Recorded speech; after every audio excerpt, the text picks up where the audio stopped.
Assalamualaikum warahmatullahi wabarakatuh. Innal hamdalillah nahmaduhu wa nasta'inuhu wa nastaghfiruh wa na'udzu billahi min shururi anfusina wa sayyiati a'malina. May yahdihillahu fala mudilla lahu wa may yudlil fala hadiya lahu. Wa asyhadu an la ilaha illallah wahdahu la syarika lahu wa asyhadu anna Muhammadan abduhu wa rasuluhu sallallahu alaihi wa ala alihi wasallam. Bapak-bapak, ibu-ibu, jamaah hadirin hadirat jamaah pengajian rahimahullah, mudah-mudahan Allah merahmati kita semuanya. Di kesempatan ini, pengajian ini kita akan berbicara seputar masalah yang berkaitan dengan puasa Ramadan. Ya, penting karena kita akan menjalani suatu kewajiban dari kewajiban Islam, rukun dari rukun Islam, yaitu puasa Ramadan. Maka kita membutuhkan pengetahuan untuk kita bisa beramal amalan itu agar bisa menjadi amalan yang diterima di sisi Allah. Jadi dikatakan oleh Imam Bukhari rahimahullah, al-ilmu qabla qaul wal amal. Dalam kitabnya Sahih Bukhari, Imam Bukhari mengatakan ilmu itu, pengetahuan itu sebelum berkata dan berbuat. Itu merupakan landasan seorang Islam, seorang Muslim, berilmu kemudian beramal dengan ilmunya. Kemudian kita langsung saja ke dalam pembahasan seputar kewajiban puasa Ramadan. Yang pertama, kita tahu bahwasanya shaum syahr Ramadan ruknun min arkanil Islam. Puasa bulan Ramadan merupakan salah satu rukun dari rukun-rukun Islam. Rukun Islam itu ada 5. Tidak boleh kita itu meninggalkan dengan sengaja rukun-rukun Islam. Orang yang meninggalkan dengan sengaja tidak mau beramal dengan rukun-rukun itu dengan sengaja, maka dia termasuk orang yang mendustakan syariat Islam. Dan orang yang mendustakan syariat Islam itu hukumnya adalah masuk ke dalam orang kafir kalau sengaja. Nah, kemudian juga fardun min furudillah, kewajiban dari kewajiban Islam. Juga dikatakan maklumun minad-din bid-darurah, sesuatu yang diketahui dalam agama ini secara genting. Maksudnya orang-orang Islam itu tahu kalau puasa Ramadan itu hukumnya wajib. Itu maksudnya. Jadi tidak perlu banyak berbicara tentang puasa Ramadan, kecuali orang-orang Islam itu sudah tahu kalau hukumnya itu adalah wajib. Di antara dalil yang mengatakan puasa Ramadan itu wajib hukumnya bagi kita semua, di antaranya Allah berfirman dalam surah Al-Baqarah ayat 183 sampai kama kutiba 'alal ladzina min qablikum, sebagaimana telah diwajibkan atas orang-orang sebelum kalian. Di ayat selanjutnya itu la'allakum tattaqun, agar supaya tujuan dari puasa Ramadan itu agar sekalian itu menjadi orang-orang yang bertakwa. Itu takwa itu kalimat yang tinggi, yang agung. Semua bentuk peribadahan, semua bentuk ketaatan itu kembali ujung-ujungnya disebut dengan takwa. Jadi semakin bertakwa berarti semakin taat seorang itu pada Allah. Ukurannya takwa itu bertingkat-tingkat. Semakin taat semakin takwa. Kemudian juga di ayat itu pula, di ayat setelahnya disebutkan tentang puasa Ramadan. Syahrul Ramadan alladzi unzila fihi al-Qur'anu hudan linnas. Puasa Ramadan, bulan Ramadan adalah diturunkan pada bulan tersebut Al-Qur'an sebagai petunjuk bagi manusia seluruhnya. Wa bayyinatin minal huda wal furqan, dan sebagai penjelas mana yang petunjuk, mana yang disebut Al-Furqan, bisa membedakan mana yang benar dan mana yang salah. Faman syahida minkumus syahra falyasum, maka barang siapa yang hadir menyaksikan bulan Ramadan di awal bulan Ramadan itu bulan Sabit, maka hendaklah dia berpuasa.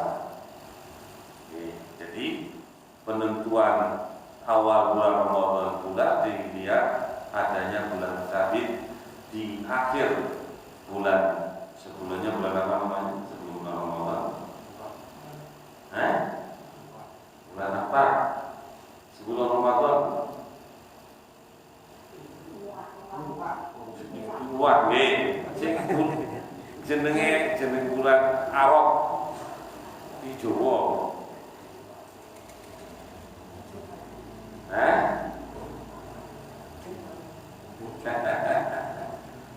Kapan bulan Ramadan?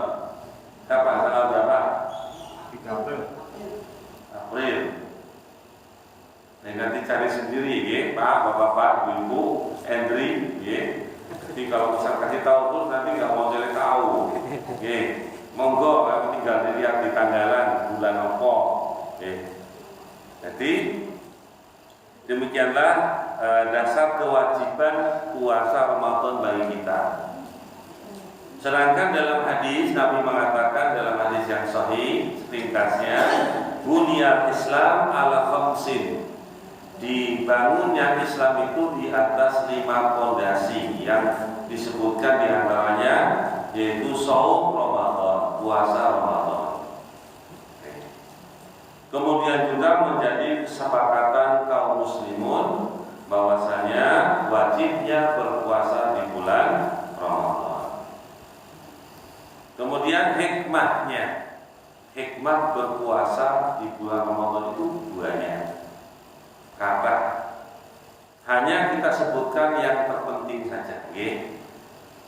Di antaranya tazkiyatun lin nafs, untuk membersihkan jiwa-jiwa kita. Tujuan hikmah berpuasa itu membersihkan jiwa dari dosa, jiwa dari kedengkian, jiwa dari kikir, jiwa dari bermalas-malasan dalam ibadah. Itu termasuk pembersihan jiwa. Kemudian yang berikutnya, yudhayyib majari asyaiton fi badanil insan, untuk menyempitkan jalannya syaitan di badannya manusia. Karena syaitan itu iblis, pasukannya itu namanya syaitan dari jin diantaranya. Jin itu masuk ke tubuh manusia itu kebanyakan melalui aliran darah. Nah, kalau aliran darahnya itu sempit karena sebab tidak banyak makan, bekerjanya juga tidak terlalu kencang. Kalau orang itu kurang makannya biasa, itu kan darah itu kan pompanya juga kurang kencang, jadi pembuluh-pembuluhnya itu biasa, maka itu akan menyempitkan jalannya syaitan di dalam tubuh manusia. Kemudian yang berikutnya daripada hikmah yaitu bahwasannya kita menghilangkan berbagai macam akhlak-akhlak yang rendah. Nah, berpuasa itu hikmahnya diantaranya kita akan mengetahui bahwa orang-orang miskin itu sebenarnya mengalami apa yang kita alami ketika kita puasa. Itu mereka mengalami lapar dan haus gula. Menyebar terutama jam-jam 10, jam-jam 11, jam 9 pagi. Itu terasa kalau kita itu lagi betul-betul tidak punya makanan di perut atau rasanya ngelak, haus, mengiru. Nah, nanti kalau sudah jam 1 ke atas, guys, sudah mulai sedikit rotok lumayan karena sudah bisa bertahan lagi. Jadi godaannya itu justru di bawah jam 12. Nah, atas jam 1 itu nanti sebentar lagi sudah asar, terus pada asar tengah-tengah wis maghrib. Gitu. Baik, kemudian kita juga membahas sedikit bahwa puasa itu dimulai dari mulai terbitnya fajar di satu harinya, nggih. Puasa itu harian. Maka pada hari satu hari itu mulai dari terbitnya fajar yang kedua, yaitu maksudnya waktu sholat subuh. Mulainya waktu sholat subuh. Kalau sudah adzan subuh maka tidak boleh makan dan minum lagi. Sudah berakhir, berhenti dulu, mau mulai puasa. Ya, puasa itu artinya tidak makan dan minum. Sampai sampai waktu maghrib. Puasa dari mulai waktu masuk oleh sholat subuh sampai berakhir adzan sholat maghrib, itu masuk waktu maghrib. Kemudian dalilnya ada nih Pak, dalilnya jelas dalam Quran disebutkan bahwa disebutkan dengan kalimat yang ringkas, yatabayyana lakumul khaytul abyadu minal khaytil aswadi minal fajr. Jelas bagi kalian benang putih dari waktu benang putih ya, khayt abyad minal khaytil aswad dari benang hitam dari waktu fajar. Artinya jelas akan ada datangnya waktu di malam hari berakhirnya dan datang waktu setelahnya, yaitu waktu fajar. Jadi fajar itu sudah bukan malam. Malam itu berakhir di waktu fajar, di waktu subuh malam. Kemudian dimulainya puasa secara bulanan, maksudnya kapan puasa Ramadan itu mulai. Di situ ada 3 cara menentukan datangnya bulan puasa. Yang pertama yaitu Allah Subhanahu wa taala berfirman, "Faman syahida minkum syahra falyasum." Maka barang siapa yang di antara kalian menyaksikan bulan, yaitu maksudnya bulan Sabit, maka hendaklah dia berpuasa. Bulan Sabit di awal bulan. Kemudian Nabi bersabda, "Sumu liru'yatihi." Berpuasa oleh kalian karena sebab melihat ru'yatul hilal. Kemudian cara yang kedua yaitu syahadatu ala ru'yah. Orang yang menyaksikan melihat bulan Sabit di awal bulan, kemudian dia bersaksi di hadapan hakim bahwa dia telah melihatnya. maka dia memberitakan bahwa dia telah melihatnya. Maka kaum muslimin yang lain setelah dia sudah bersaksi ini dan saksinya diterima, maka kaum muslimin pun ikut berpuasa, mulai berpuasa. Itu ada peristiwa yang mana Ibnu Umar berkata, Taraka Anas al-Hilal, manusia mereka melihat hilal, itu bulan Sabit di awal bulan.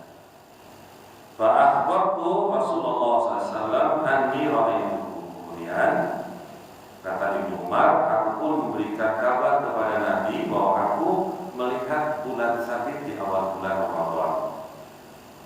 Fasoma, kemudian Nabi pun berpuasa. Wa amara nasa bisyami, dan Nabi pun memerintahkan manusia untuk berpuasa. Berarti persaksian seorang yang mengabarkan berita melihat hilal dibenarkan persaksiannya oleh Nabi, maka Nabi pun berpuasa dan memerintahkan kaum muslimin di saat itu untuk berpuasa. Hadisnya sahih, riwayat Imam Abu Dawud dan disahihkan oleh Ibnu Hibban dan Al-Hakim. Cara yang ketiga, dengan cara ikmalu iddati syahri Sya'ban 30 yauman, menyempurnakan bulan Sya'ban dengan 30 hari. Maksudnya umatku, bulan dalam Islam itu, bulan Hijriah itu rata-rata 29 hari. Kalau bulan Sabit itu terlihat terus di awal atau di akhir bulan sebuah bulan dari bulan Islam. Tetapi kalau tidak terlihat bulan Sabit, misalnya Ramadan itu sebelumnya bulan apa? Sya'ban, betul nggak? Ini sudah dikasih tahu nih. Jadi sebelum bulan Ramadan itu bulan Sya'ban. Nah, bulan Sya'ban itu nanti pada tanggal 29 Sya'ban malamnya menjelang maghrib itu biasanya ada orang-orang yang melihat bulan Sabit di awal bulan Ramadan, karena di akhir bulan Sya'ban maka nanti akan terlihat bulan Sabit itu muncul di ufuk. Bagi orang yang biasa melihat, insya Allah bisa terlihat kalau tidak ada awan atau tidak ada kabut yang menutupi.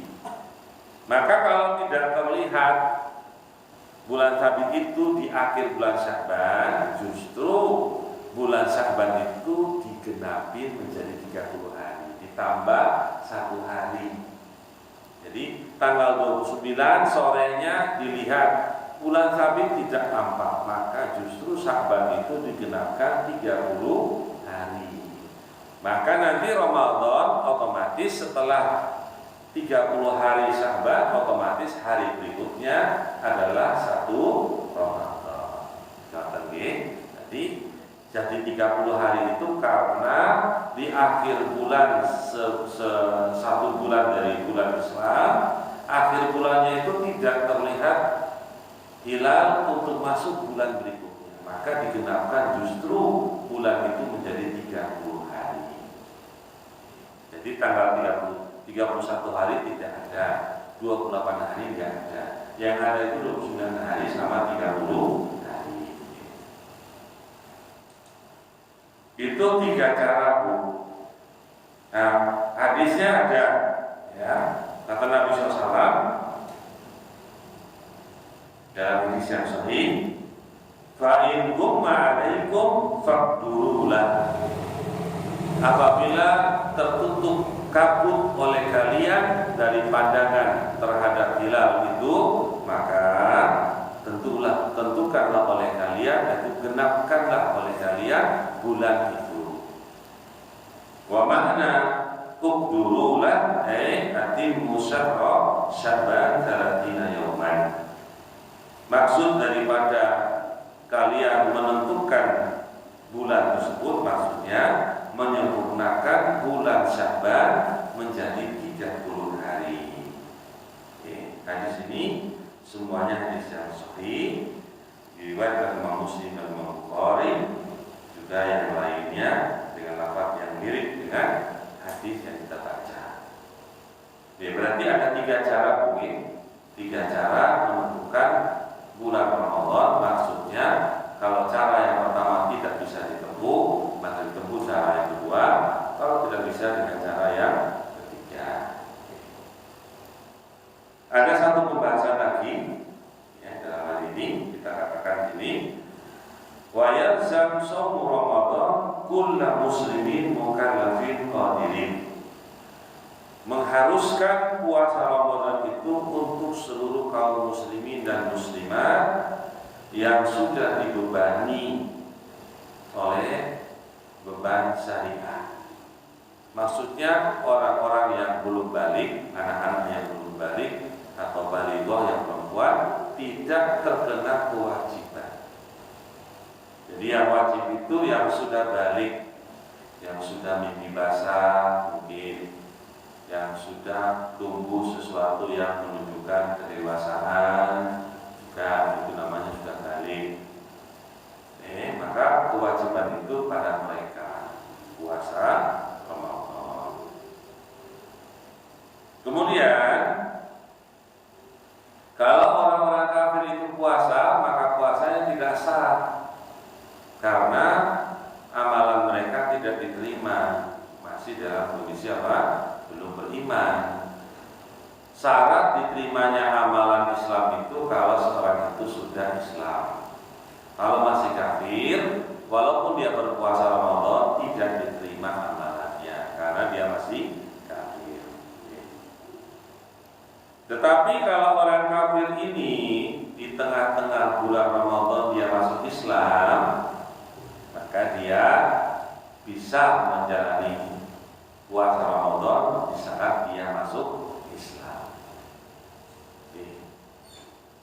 Itu kewajiban dia setelah sudah masuk Islam, walaupun di tengah-tengah bulan Ramadan. Maka yang belum dia kerjakan di hari-hari yang belum dikerjakan tidak diqadha karena dia meninggalkan itu dalam kondisi kafir.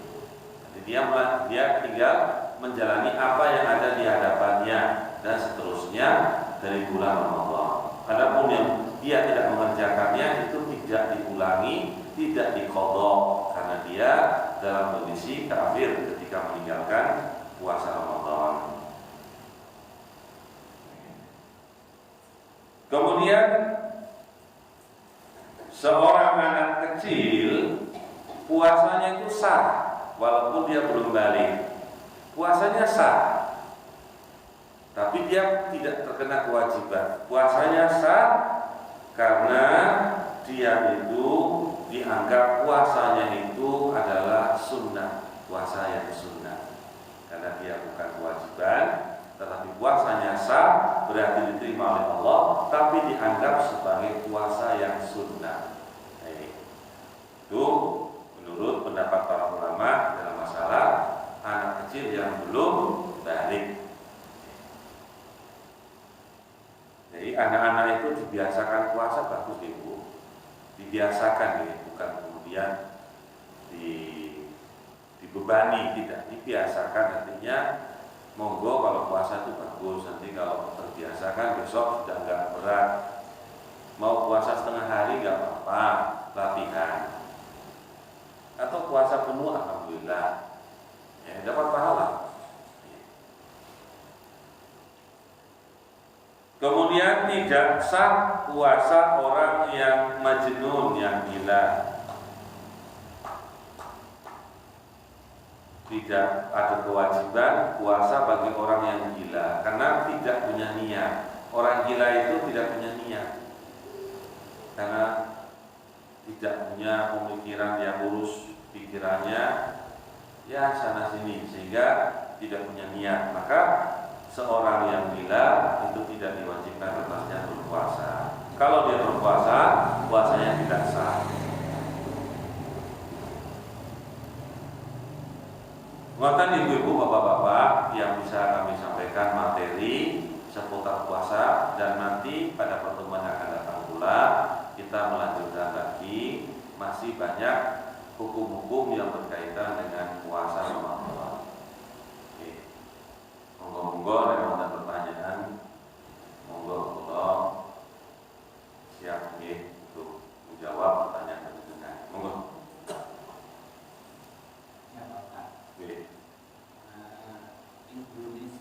kan terbagi dalam 3 wilayah. Seperti Indonesia bagian barat, tengah, dan timur. Dan apakah misalkan di bagian barat itu tidak terlihat hilal, sedangkan di bagian tengah itu terlihat, apakah itu bisa dijadikan acuan untuk di awal Ramadan? Jadi ukuran matla itu istilah dalam Islam itu tempat melihat hilal dalam suatu tempat yang dianggap sama matla. Maka wilayah Indonesia itu sama satu, walaupun 3 waktu yang berbeda. Matlaknya sama. Melihat hilal itu artinya kalau satu tempat melihat hilal, maka teranggap untuk seluruh wilayah. Satu saja. Apalagi banyak yang terlihat. Maunya dikirim 100 orang di berbagai wilayah. 2 orang saja melihat itu sudah teranggap bagi seluruhnya. Jadi Indonesia sama semua. Boten napa-napa, walaupun terlihat di daerah barat, daerah timur pun katut ikut. Kalau umpamanya daerah tengah, ya barat dan timur pun ikut. Itu wilayah Indonesia. Hanya satu matla. Karena perbedaan waktunya tidak terlalu jauh.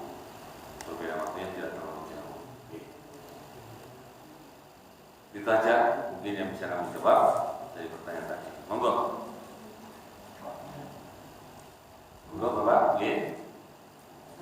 Assalamualaikum warahmatullahi wabarakatuh. Itu Ustaz juga dalam puasa. Islam.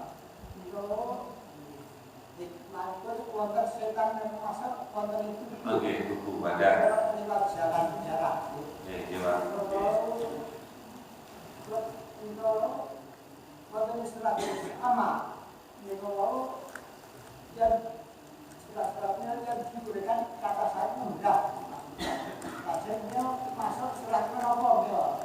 Setan masuk dalam pembicaraan luar. Min hablil warid. Kalau ayat saya belum begitu bisa memberikan, tapi hadis Nabi jelas tadi bahwa manusia itu syaitan itu masuk ke dalam badan manusia melalui aliran darah, yaitu urat-urat yang ada pada manusia. Ngoten mawon itu hadis dari Nabi Sallallahu Alaihi Wasallam. Adapun ayat kula kusupen nggih Pak. Nggih. Pangapunten. Enggak.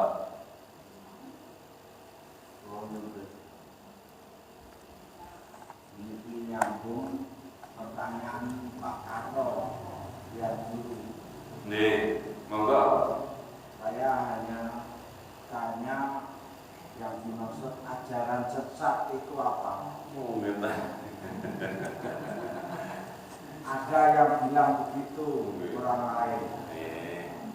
Terus itu orang yang bilang begitu itu ada sanksinya atau ada hukumnya atau apa? Jadi kalau hanya bilang ajaran sesat tanpa menuduh ke pihak sana dan pihak ini, ya mungkin tidak ada sanksi. Tapi kalau ketika mengatakan ajaran sesat kemudian ditujukan kepada pihak A, pihak B, ternyata pihak A dan pihak B itu bukan sesat, maka ada sanksinya, yaitu orang yang menuduh itu namanya memfitnah. Jadi memfitnah itu apa? Berbicara sesuatu tidak pada kenyataan yang semestinya. Yang dimaksud sesat itu ajaran kita ini. Konten materi, jadi masalah tuduhan rian, Bapak. Jadi kalau orang menuduh tapi tidak benar, namanya fitnah. Fitnah itu dosanya dosa besar. Nah, itu lebih besar lagi kalau dalam masalah agama. Jadi memfitnah orang bahwa orang itu sesat dalam agama, itu fitnahnya lebih besar daripada hanya memfitnah seorang itu umpamanya tidak pada kenyataannya, bukan dalam agama. Itu juga besar dosa. Tapi dalam masalah agama lebih besar. Apalagi memfitnah seorang yang berilmu. Ngoten niku. Jadi tingkatan-tingkatan ngoten. Seorang ulama dibilang sesat, seorang alim, tingkatan ilmu, punya kedudukan di dalam masyarakat, dituduh sesat. Niku dosanya yang tambah besar karena dia memfitnah seorang yang diberi ilmu oleh Allah. Karena ulama itu warasatul anbiya, pewaris para nabi. Kemudian disesat-sesatkan oleh orang dan itu tidak benar, maka dosanya itu bertambah besar dari dosa fitnah. Jadi kalau dibilang ajaran itu sesat, itu bisa dilihat Pak. Ajaran sesat itu ajaran yang tidak berasal dari Al-Quran dan Sunnah Nabi SAW. Kalau orang ngomong agama tanpa dasarnya dari Al-Quran dan Sunnah Nabi dan dengan penjelasan bimbingan para ulama, itu sesat, betul. Ngomong atas nama Allah, ngomong atas nama Rasul, tapi tanpa dasar dalam agama, itu yang sesat. Jadi itulah ukuran kesabarannya. Kalau kita semua ini, insya Allah Pak, pulang takut sesat, takut, sangat takut. Nah, kalau kita berbicara agama ada dasarnya seperti yang kita sebutkan tadi, ada ayat-ayat Al-Quran, kemudian ada hadis Nabi SAW. Bagaimana kok dibilang sesat? Ya kita hanya sebagai orang yang beriman hanya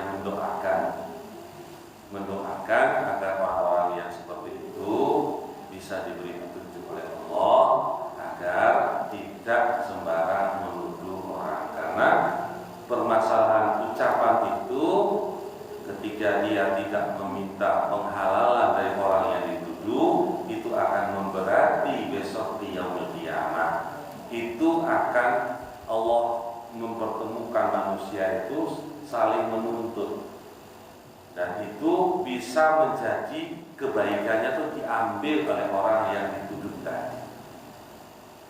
Jadi hati-hati, kami pun kita semua, bapak-bapak, hati-hati pula tidak membalas. Jangan membalas kejelekan dengan kejelekan, membalas kejelekan dengan kebaikan. Jadi dalam Al-Quran disebutkan khudil afwa wa'mur bil 'urf.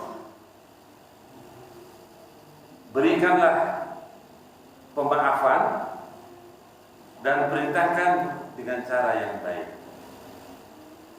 Jadi maksudnya kalau ada orang mengatakan demikian, kita husnudon dulu. Mungkin orang ini tidak tahu tentang kita, atau pengaruh dari orang lain tapi dia tidak mengetahui dasarnya, sehingga kita memaafkan Pak. Jadi memaafkan, sudah nggak ada hubungan kita lagi di akhirat nanti, nggak ada, sudah kita maafkan sendiri tanpa minta maaf. Teruskan Pak. Oke. Visi dan misinya itu apa? Visi dan misinya. Oh nggih. Kalau visinya, tujuannya itu agar manusia semua, orang-orang itu, mereka bisa beragama dengan agama yang benar. Itu visinya, tujuannya agar kaum muslimin itu bisa beragama dengan agama yang benar yang dituntut oleh Rasulullah SAW. Itu visinya, tujuannya. Misinya itu agar manusia-manusia seluruhnya, termasuk kita semua ini, mau belajar agama, mau mempelajari agamanya. Karena orang yang belajar agama pasti tahu tentang agamanya. Kalau tahu tentang agamanya, insya Allah dia beramal itu tidak sesat. Oke Pak. Jadi memang demikianlah manusia itu, demikianlah keadaannya, merupakan ujian satu dengan yang lainnya. Bahkan Allah menyebutkan Al-Quran, wa ja'alna ba'dakum li ba'din fitnah atasbirun. Sungguh kami telah menjadikan kalian sebagian dengan sebagian itu adalah ujian. Apakah kalian sabar? Ujian, Pak. Kalau kita hidup sama manusia itu kadang muncul perkara-perkara yang tidak menyenangkan kita dari orang lain dalam masalah yang banyak, maka kita sabar. Begitu pula dalam masalah hidup beragama. Kadang-kadang ada ujian dari saudara-saudara kita pun harus sabar. Nah, sabar itu adalah ibadah. Kalau orang itu bersabar dapat pahala. Jadi tuduhan-tuduhan itu mudah-mudahan Allah SWT memperbaiki semua kita untuk berjalan yang lurus. Jadi sesat itu intinya, Pak, itu beragama tidak berdasarkan Al-Quran dan Sunnah Nabi dan tidak berdasarkan penjelasan para ulama yang mereka menjelaskan dalil-dalil tadi. Itu aja. Dan enggak masih hubungannya dengan yang orang muslim pada itu ya tokoh masyarakat, tokoh muslim, hanya karena perbedaan yang kecil menurut saya tidak mau mendekati, mengikuti dalam menuntut ilmu seperti ini, padahal itu membuat ringkihnya kekuatan Islam. Kalau mau agak sabar, itu justru kita itu sedang ingin apa yang namanya itu harus bersatu padu dalam menghadapi situasi yang mungkin kurang menguntungkan bagi kita sendiri. Jadi sebenarnya rugi sekali. Hanya perbedaan sedikit sebenarnya. Bagaimana caranya, seharusnya itu bagaimana? Kalau yang tidak mengikuti hanya temple itu, maaf, tidak masalah. Tapi kalau yang tidak betul orang yang berpengaruh, itu membuat ringkihnya umat Islam. Nah, itu yang saya prihatin. Maaf, hati-hati dalam ini memang. Tapi harus diterapkan. Jadi pulau sebagai anak yang lebih muda dari panjenengan lebih muda, hanya bisa berucap dengan ilmu yang kami miliki.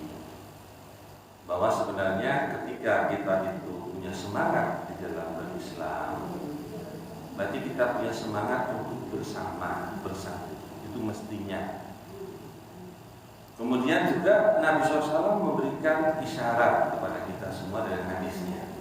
Al-muslimun ba'duhum bi ba'din, atau al-muslimun yasuddu ba'duhum ba'dah. Seorang muslim itu atau muslimun itu menguatkan satu dengan yang lainnya. Kalbunyan, sebagaimana bangunan. Maka kalau seandainya kita itu semangat untuk berislam, semangat untuk mengembangkan Islam, semangat untuk mensiarkan Islam, harusnya kita itu tidak banyak saling mencurigai. Mungkin awalnya curiga, bisa jadi, tapi ini hanya sebentuk perkiraan saja, tapi mudah-mudahan tidak benar. Kecurigaan itu kemudian berlarut-larut, kemudian ada desas-desus dari yang lain, menambah kecurigaan itu bertambah, sehingga memuncak pada cara dan bagaimana dalam mensikapi kaum muslimin yang lain. Sebenarnya mungkin munculnya itu hanya pertama kecurigaan, kemudian kecurigaan itu makin membesar karena ada desas-desus. Maka saya hanya menasihati sebaiknya kita semua itu bersama di dalam Islam, kemudian membangun Islam ini secara bersama-sama. Kemudian jangan kita menjadikan diri kita itu sebagai sebab perpecahan di kalangan kaum muslimin. ditanya tentang apa yang diperbuat. Karena Allah Subhanahu wa taala Maha tahu tentang hati-hati kita dan Maha tahu apa yang kita ucapkan walaupun di tempat yang tersembunyi. Ngoten nggih Pak. Jadi kita hanya berdoa saja nek Pak Karno nggih. Kalau saya maunya sebagai seorang yang punya giroh yang besar, monggo di dalam sholatnya, dalam sholat tahajudnya, monggo mendoakan kebaikan untuk kaum muslimin pada umumnya dan kebaikan kaum muslimin di daerah sini. Tidak tercela, bahkan itu yang baik. Jadi, ya Allah berikanlah petunjuk kepada kaum muslimin pada umumnya dan khususnya kaum muslimin yang ada di daerah saya, agar mereka mau menerima Islam dengan benar, dengan baik, kemudian mau mempelajari agama Islam. Insya Allah mudah-mudahan kita semua diberikan rahmat oleh Allah. Doa-doa seperti itu, doa-doa yang tersembunyi dari seorang muslim kepada muslim yang lain tidak didengar, itu justru diijabahi oleh Allah Subhanahu wa taala. Maka Pak, ini nasihat pulang Pak Munawar. Ya Pak Ustaz. Monggo. Mohon maaf sebelumnya, ini saya tidak ada maksud untuk merubah kebiasaan yang sudah ada di Indonesia Pak Ustaz. Saya cuma ingin bertanya aja Pak Ustaz. Apa arti sebenarnya dalam bahasa Arab takjil? Takjil. Oh, takjil itu artinya mempercepat. Takjil tadi mempercepat. Nah, hubungannya kenapa? Takjil untuk makanan. Maksudnya bersegera untuk dia itu menyiapkan makanan untuk berbuka. Jadi bahasa Indonesia itu kadang diperluas sedikit pengertiannya dari bahasa yang asli. Nah, takjil artinya bersegera. Artinya bersegera apa? Bersegera untuk menyiapkan makanan untuk berbuka. Mau takjil apa? Orang bersegera apa? Orang puasa dibilang bersegera. Bersegera apa? Bersegera makan dan minum.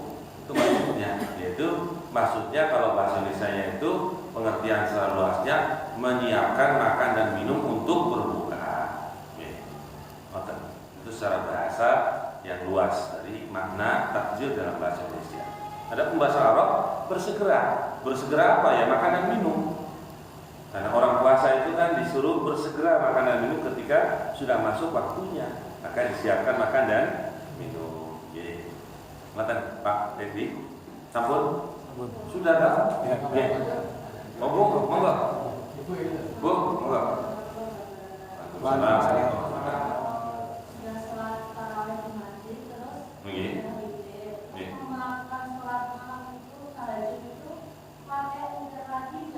Oh, boten. Jadi witir dalam satu malam namun sekali. Jadi kalau mau menyebutkan sholat malam yang lain, tahajud boleh, tapi tanpa witir. Kalau witir itu sudah dikerjakan. Nih, nanti mamanya di masjid sudah ikut taraweh, sekalian witir dengan imam. Kemudian di rumah mau kesempatan tidur sebentar, bangun lagi menjelang sahur, mau sholat malam lagi boleh, tapi tanpa witir. Witir itu hanya utamanya memang diakhirkan, tapi tidak menunjukkan masalahnya sah tidaknya, tapi menunjukkan keutamaannya menutup semua sholat malam. Tapi kalau sudah dikerjakan ya tidak dikerjakan lagi. Sholatnya tetap sah, sholat malamnya tetap sah. Kalau sholat malam itu sholat malam itu maksudnya tanpa tidur bagaimana maksudnya Pak? Ya apa-apa. Jadi memang para ulama berbeda masalah ini. Mereka mengatakan itu hanya keafdolan saja. Kalau orang sholat malam itu setelah bangun itu afdol, lebih afdol, karena Nabi SAW menunjukkan demikian. Tapi sholat malam itu bukan syarat dari kemudian harus tidur dulu, tidak. Kadang semalam suntuk Nabi itu mulai dari setelah Isya Nabi itu sholat malam. Semalam suntuk kadang-kadang Nabi itu pernah dari setelah sholat Isya Nabi itu sholat malam. Jadi menunjukkan tidak tidur. Ya, tidur itu afdal. Sebelumnya tidur dulu itu afdal karena lebih menguatkan apa? Tubuh kita. Kuat dalam ibadah di sholat malam. Dan muatan mawon nggih, sampun? Assalamualaikum warahmatullahi wabarakatuh.